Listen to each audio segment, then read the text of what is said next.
What's going on, guys? Drewzy here, back again with another brand new South Park Phone Destroyer episode, and in today's episode we finally are going to look and break down the legendary cards currently within the game and do my ranking of the top 11 legendary cards, because there are currently that many in the game. So I figured we need to break them down individually and look and vote from number 11 down to up to 1 to see which is, in my opinion, the best legendary card currently within the game.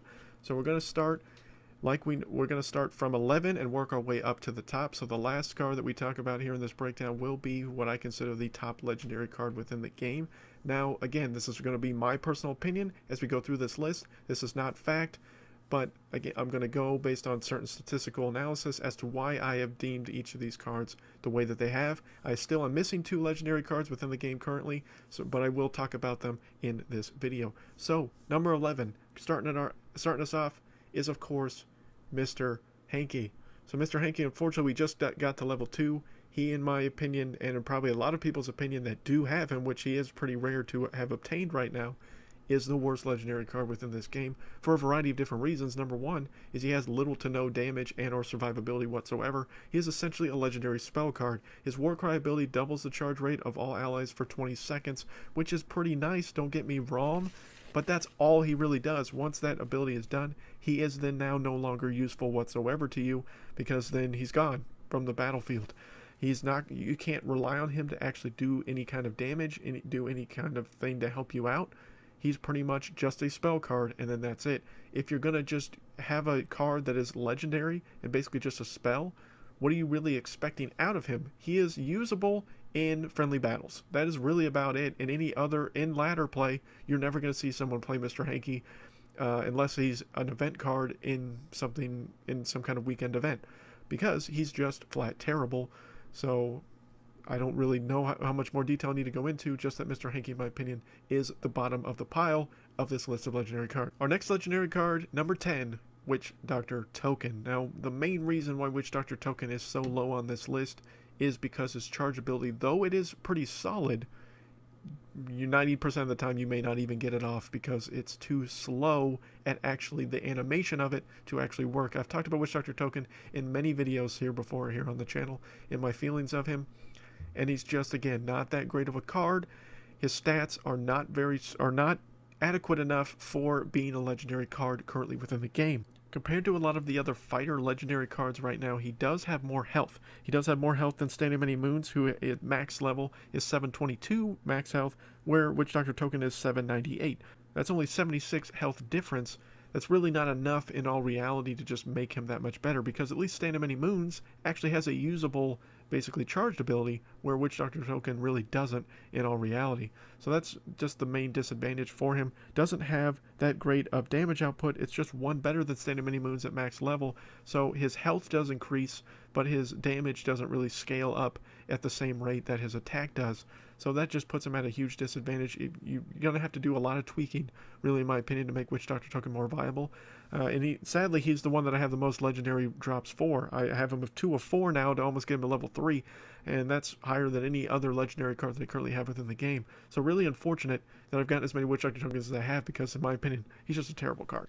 Number 9 is Man Bear Pig, and Man Bear Pig's a little bit higher up because he's usable in the lower levels of PvP, and you could argue in the mid, in the Bronze Shield, and maybe even Silver Shield, but beyond that, you're not going to see Man Bear Pig hardly at all anymore. He does have a ridiculous amount of health, however, when he's at max level, which is 3,188 with 161 damage, which sounds really nice for a tank card. That's an astounding amount when you look at the fact that Grand Wizard CARTMAN only does 73 damage at max level to Man Bear Pigs. So he does do a good amount of damage, but it is single target. He is extremely expensive at 7 energy, and he moves very slowly. I mean, he's a tank, so that makes sense as far as mobility, but he just doesn't do enough damage and won't survive well enough, especially with enough people now having level 5 assassins or having a bunch of swarm units. Swarm units and assassins reign supreme right now within this game, and because of that, cards like Man Bear Pig really are just not providing enough value for us right now within the game. If at some point maybe they add Man Bear Pig with an AoE attack, with his basic attack, that would really make him really, really nice, but until that point, I don't really see any point in really utilizing him right now. Once you get into the higher levels of PvP, basically just put him away and leave him alone. I maxed him out to max level 1, and I mean, even if I level him up, I don't see myself leveling him up here in the near future. I'll unlock him to level 2 possibly, and then just leave him there until some tweaking is done to his card and stats overall. Our next card to talk about is Shield Maiden Wendy. So Shield Maiden Wendy coming in at number 8, and the reason why Shield Maiden Wendy is 8 and a little bit higher than some of the other cards, one of the big upsides for her is her cost at 3 energy is lower than a decent amount of is lower than all the other fighter cards right now within the legendary ranks, so that gives her a nice little buff. She does have also her charge ability is fairly solid, becomes invincible for 3 seconds. Some would argue that that should be extended as it does level up, however, when you do level her up, but that takes quite a bit of time to get that leveled up. But her health is her biggest disadvantage. Her maximum amount of health is 636 at max level 7, which is over 150 less than Witch Doctor Token at max level, which is just devastating for her in all reality, that she just doesn't have enough survivability, and has less damage than Witch Doctor Token does at max level, but the same amount as Stand of Many Moons. But her charge ability, if her base charge ability was 4 seconds or 5 seconds versus 3 seconds, I think Shield Maiden Wendy would be a solid overall card. But once you get to the higher tiers of PvP, Shield Maiden Wendy just doesn't have enough survivability to make her worth the card slot. In all reality, there's just so many other fighters and so many other themes that are stronger than her and have more value than she does. But in the mid tiers of PvP, you're going to see her because of her shield ability. She's going to be paired with someone like Paladin Butters, things like that, to use that temporary invincibility to overwhelm your opponent. But once you get into the higher tiers again, you're probably not going to see a lot of Shield Maiden Wendy unless she's in the level 3 or level 4, because she's just not worth it even at level 2 in the higher tier. The next card on our list, number 7, is the Master Ninjewoo. I don't have the Master Ninjewoo, so I'm just going to have to put his card art here up on screen for you guys. And the reason why I put Master Ninjewoo a little bit higher is he does have a pretty solid charge ability, which does increase, or Warcry ability, I'm sorry, that does increase the amount of attack damage that is done to all allies. The big issue with the Master Ninjewoo is he does not have very good survivability for a range card. There aren't very many range card options here within the legendary arena, within the legendary cards. I think there's only 3 or 4 in all reality. If you look at the Master Ninjewoo, his overall health, his maximum amount of health is 369 at max level with 85 damage. And you look at someone like, say, MECHA TIMMY, who many believe is the strongest legendary card in the game. He has 666 health and 160 damage, so almost double in both categories. That's just not good enough to make the Master Ninjewoo any stronger. I put him up here higher because he is utilized a little bit more than some of these other lower tier cards in the higher levels of PvP. But again, these middle tier cards, pretty much from 5 down, you won't see a lot of these cards most likely in Legendary or the higher tiers of Legendary, just because they're just not that great of cards. But Master Ninjewoo has value more so than some of the other cards within the game, so that's why I put him a little bit higher than some of the others. But I know that a lot of these selections will be debated by you guys, but again, always let me know down below what you think as we go along through this breakdown. Coming in at number 6 is 6th Element Randy. Now, 6th Element Randy recently just got a little bit of a buff to his health and damage output, as all the Randys recently just got a buff in the last update before I recorded this video. But in all reality, 6th Element Randy still isn't really that strong. He is the most expensive fighter card within the game at 5, which does give him a disadvantage over some of the others that are just at 4.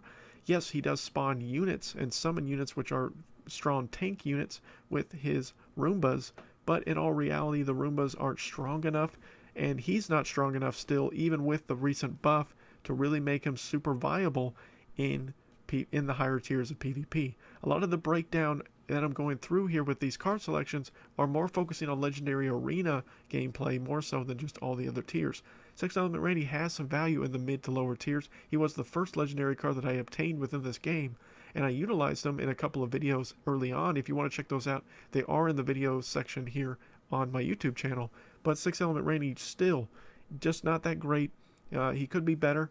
There could have been some different tweaking that you could have done. I mean, the best Randy now is probably Sexy Nun Randy, as far as the buffs that received. But 6th Element Randy I wish was stronger, wish was better, but unfortunately still mid tier of the road here in Legendary cards right now. My next card is one that I recently just unlocked, as you can see by the amount of times I've leveled him up, and that's Inuit Kenny. So Inuit Kenny comes in here at number 5, as we're now over the halfway point here in this breakdown video. And the reason why I put Inuit Kenny a little bit higher is because his Death Wish is actually more useful than a lot of the other abilities of some of the other cards that we just discussed. Because it basically, he is a spell card that can also actually do damage, unlike Mr. HANKEY, who can literally do little to no damage or have any survivability whatsoever. Inuit Kenny does get 255 health and 272 damage at max level, which is an insane amount of a damage for an assassin. Granted, it's going to take you quite a bit of time to get to that point, but he just does an insane amount of damage, has decent attack speed, decent range, decent stats, but his Death Wish is pretty solid if used at the right time. It can be a counter to a lot of different things, but he does definitely have some weaknesses. I do wish his energy was less than 4, but there are 2 Kennys that have energy at that amount, and Cyborg Kenny seems to function just fine with the 4 energy. But Inuit Kenny is a favorite of just a handful of people. One content creator in particular really does like Inuit Kenny, but I'm not sold on him, hence why I haven't touched him at all since I've obtained him. But he could be better, but I think there are still definitely some legendary cards that are much worse than Inuit Kenny is. My next one is a card that again I don't have, which is Grand Wizard Cartman. So Grand Wizard Cartman comes in at number 4, and the reason why I put Grand Wizard Cartman higher than maybe some people would say is because I think that he is viable at level 2 in Legendary Arena, which are not very many cards that are really super viable at level 2, which I really do think he is. At max level, he does get 2,724 health and 73 damage, as mentioned earlier with Man-Bear Pig. He's not going to be overwhelming as far as survivability and damage. I do like his charge ability that does knock back enemies and does do an AoE style effective damage. It's not overwhelming, it's not devastating. I think Sheriff Cartman's, I believe, is stronger than what Grand Wizard Cartman does on his explosion, but I think Grand Wizard Cartman has been a little undervalued. He is a tank, so he's going to be slow. He's not going to, hit you very hard, but he does survive pretty well. He's nowhere near as good as Zen Cartman is. Zen Cartman still is the best Cartman right now within the game, but I think that he has definitely made some improvements, and I definitely think that you have to look at Grand Wizard Cartman and give him a solid shake. I mean, I don't have him. I kind of wish I did just to try him out, but I have seen some mid to higher tier of PvP players still play Grand Wizard Cartman in the 200s and 300s of Legendary Arena, and you just don't see that with some of these other cards that I mentioned earlier, so that's why Grand Wizard Cartman got a bump up over some of the other cards. Here is where the debate is really going to heat up, these final 3 cards within the game right now. And a lot of you have stated and suggested that you think Stain of Many Moons is the best card and legendary card within the game now. And he still is very much not, in my opinion. I do like Stain of Many Moons. I think the buff to his charge blast damage was a huge boost to him and made him significantly better. But he's still very easily counterable with Lightning Bolt, things like that. Yes, he is much stronger and now viable versus before. He was the worst legendary in the game and not viable at all for his cost and his effectiveness. Now both of those things have improved, and he is a much better card and much more widely used than you've ever seen before. You will see him in the higher tiers of PvP because he is viable at that point, but only really realistically at level 3 if you really want to see him at a higher level, because then his charge ability will be strong enough to take out level 4, level 5, and almost level 6 assassins, which is primarily all that ultimate is there and charge ability is there to do. But in my opinion, because he's so easily counterable, because he's just not as strong in his other stats outside of just his charge ability, I had to put him down a little bit further in the list and make him number 3, because I think the other 2 cards, their charge abilities are much better and their overall playability is much more effective, in my opinion, over Stain of Many Moons. I'm not necessarily going off tier as far as play is concerned, because if we're going off tier, Stain of Many Moons would be higher than one of my next cards that I'm going to talk about. But again, in all reality, Stain of Many Moons is much, much better, is still a very solid card. All 3 of these that we're going to talk about here to round out this breakdown are good cards, but he's not the best legendary in my opinion, and not the second best either.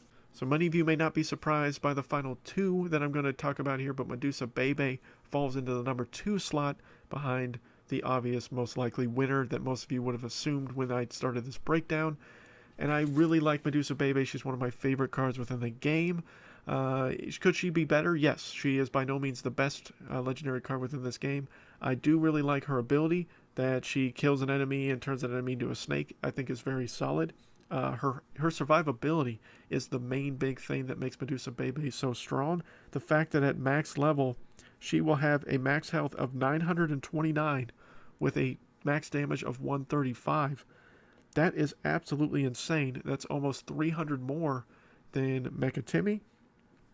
That's 300 more than that's 600 more almost than Master Ninja Kyle. I mean, that's 200 more almost than both Stand of Many Moons, Witch Doctor Token, and Shieldmaiden Wendy. She beats by almost 300. That's insane. Just the amount of survivability she has. Yes, she does not have the greatest attack speed. That is a huge disadvantage that she does have. She doesn't have the greatest damage output that you're going to see from a card, but her ability is very useful, and her survivability is extremely nice, and that, I think, is what put her over the top, in my opinion, over Stand of Many Moons. But again, this is going to be widely debated between these three cards. Maybe not the number one card, but at least the bottom two, or 2 and 3, to see which one you guys think. But in my opinion, I think Medusa Bebe is better than Stand of Many Moons for the reasons that I just mentioned. And to nobody's real surprise, the winner and best legendary card, number 1 in the game, is Mecha Timmy. I mean, there's not really any reason to debate this. He is the best legendary card in the game. He has the best charge ability. If you allow him to stay alive, he will decimate your entire team. He's one of probably the only legendary card right now that really truly at level 2 can be viable in the top 100 in PvP within the game. I don't think there's any other legendary card that can say that right now. There are at least 2 or 3 that could survive at level 3, but Mecha Timmy is really the only one that could do it at level 2. He is much better, obviously, as he gets higher up. His maximum amount of health that he will obtain is 666, which is an unfortunate number, by the way. And then 160 is the total number of damage. So he's going to have a lot less survivability than Medusa Bebe, but a good amount more damage and much faster attack speed. And his charge ability, just to be able to do mind control for a brief period of time, is just a very solid overall. He does have great range as well at 5 range, which is higher than Medusa Bebe's at 4. I did do a showdown video between Mecha Timmy and Medusa Bebe. If you want more details on that rivalry, go to that video if you guys so choose. But, I mean, I don't think this one's going to be debated as much. But again, let me know down below, guys, of the breakdown of this video and what, if you guys agree, disagree with any of the cards that I did talk about here today. I'm pretty confident that I feel like I'm fairly right here with my assessment of Mecha Timmy being the winner, and I feel pretty confident with my 11 cards in the order that I chose. I know many of you will give your own lists. Feel free to do that in the comment section down below. And I thank you guys so much for the continued support. Again, we're getting very close to the 100th episode. It will be airing sometime next week, whenever I decide whether to use one of your guys' submitted suggestions for that, or I go with the original idea that I had for it. But until then, until next time, guys, my name is Drewzy.